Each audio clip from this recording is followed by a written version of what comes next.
یہیں پہ میں اس جگہ پہ بیٹھا کام کر رہا تھا، ایک مرتبہ تفسیر شریف لکھ رہا تھا، تو ایک بندہ وہ پنجاب کالج کا پروفیسر تھا، وہ پہلے بھی ملتا تھا، اس کا مطالعہ بہت تھا تصوف پہ، تو ایسا جناب وہ نعوذ باللہ من ذالک صحابہ کرام علیہ رضوان کے بارے میں بدگمان ہونا شروع ہوا۔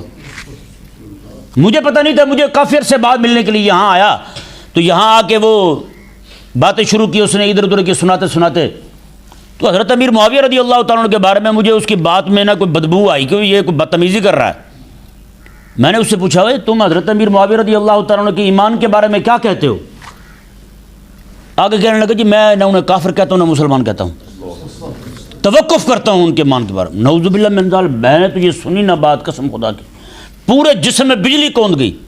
میں نے اس کے گریبان سے یہیں سے پکڑا، اسے گھسیٹتے ہوئے باہر جا کر دروازے سے دھکا مارا، باہر دروازہ کو بند کر دیا، میں نے کنڈی لگا دی، باہر کھڑا ہو کتنی دیر کہتا رہا خدا کے لیے آپ دروازہ کھول، یہ کرے۔ میں نے کہا نہیں، تو جس کا مرضی واسطہ دے، میں آقا علیہ السلام کے کسی ایک صحابی کے بارے میں کسی کی بکواس نہیں سن سکتا، یہ ہم سے نہیں ہو سکتا، چاہے کوئی بھی ہو۔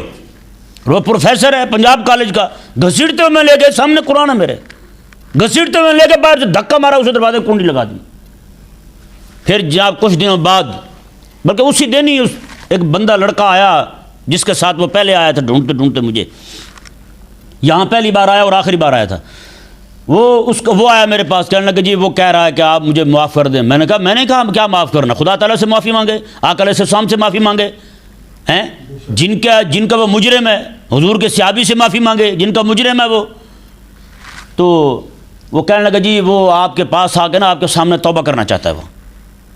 میں نے کہا بلائیں، توبہ وہ ہی کر لے، آ جائے میرے پاس۔ میں نے کہا ہمارے دروازے کھلے ہیں ہر اس بندے کے لیے جو آقا علیہ السلام کے صحابہ کا بھی غلام ہے اور حضور کی آل کا بھی غلام ہے، بس اس کے علاوہ کوئی بات نہیں ہے دوسری ہمارے یہاں، ہم نہیں سنتے کسی کی بکواس۔ تو اس نے کیا کیا، وہی بندہ جو ہے وہ آیا پھر میرے پاس۔ میں نے کہا تجھے کیا پڑی ہوئی تھی ایسی بات کی؟ اس نے کہا سچی بات ہے، میں کالج میں لگا ہوں، وہاں جتنے بھی پروفیسر ہیں سارے وہی ہیں، صحابہ کو بھونکنے والے ہیں۔ انہوں نے کہا میں بھی ان کی باتیں سن کے ان کی باتوں میں آ گیا۔ تو میں نے کہا پھر کیسے طرح ذہن بنا؟ اس نے کہا جب آپ نے گھسیٹ کے مجھے باہر پھینکا نا، یہ اس کے الفاظ میں اپنا نہیں کہہ رہا، اس نے کہا میں نے کہا امت کا ایک عالم جو ہے مجھے اپنے پاس نہیں بیٹھنے دیتا، ایک صحابی کی گستاخی کی وجہ سے حضور مجھے اپنے پاس کیسے آنے دیں گے؟ اس نے کہا آپ نے مجھے ایسے ذلیل کیا ہے، گھسیٹ کے باہر پھینکا ہے۔ اس نے کہا میں تو کسی سے یہ توقع نہیں کر سکا کہ مجھے بھی گھسیٹ کے اس طرح باہر پھینکے گا، اور وہ بھی مسجد کا مولوی۔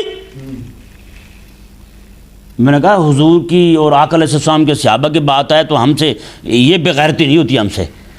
ہاں وہ بحمد اللہ تعالیٰ وہ بندہ یہیں پہ بیٹھے، اس دن میں یہیں بیٹھا کام کر رہا تھا، یہیں بیٹھ کے وہ توبہ کر کے گیا۔ اس نے کہا جی میں آج کے بعد کبھی بھی ایسی بات نہیں کروں گا، زبان پر کبھی بھی نہیں لاؤں گا، اور الحمدللہ عز وجل میرا دل جو ہے حضرت امیر معاویہ رضی اللہ تعالیٰ عنہ کے معاملے میں بالکل صاف ہو گیا ہے۔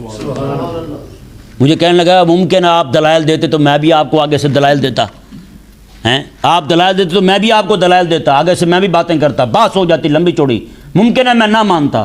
اس نے کہا آپ کے اس رویے نے مجھے، جو گھسیٹ کے آپ نے باہر پھینکا مجھے، اس رویے نے مجھے مسلمان کر دیا ہے۔ یہ چونکہ چنانچہ سے بات نہیں بنتی بھائی، ہاں آقا علیہ السلام کے صحابہ کی عزت کی بات آ جائے تو بھائی سنیں کیوں، آپ کیوں جا کے بیٹھے ان کے پاس؟ ایک بندہ تھا نا وہ جا کے بیٹھتا تھا ایسے لوگوں کے مجلس میں، وہ جو بھونکتے تھے حضور کے صحابہ کو، وہ جا کے بیٹھتا تھا۔ جب مر گیا اللہ تعالیٰ کی بارگاہ میں حاضر ہوا، اللہ تعالیٰ نے فرمایا ہاں بھی تو کیوں بیٹھتا تھا ان کے پاس؟ وہ کہنے لگا یا اللہ مجھے طاقت نہیں تھی انہیں روکنے کی۔ اللہ تعالیٰ نے ارشاد میں تیرے وہاں سے اٹھ جانے کی طاقت تو تھی، تو کیوں بیٹھ رہا ہے وہاں، کیوں سنتا تھا ان کی باتیں؟